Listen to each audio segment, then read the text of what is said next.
Naglabas ng magkahiwalay na pahayag ang mga dean ng Ateneo Law School at UST Civil Law kung saan hinimok nilang Senado na simulan na nga ang trial ni Vice President Sara Duterte.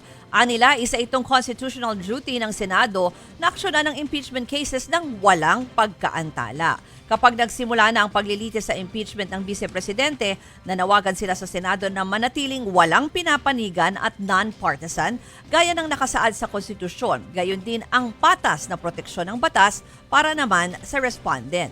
Nagpahayag ang law professors mula sa University of the Philippines College of Law ng matinding pagkabahala sa panukala na ideklarang de facto dismiss ang impeachment case ni Duterte.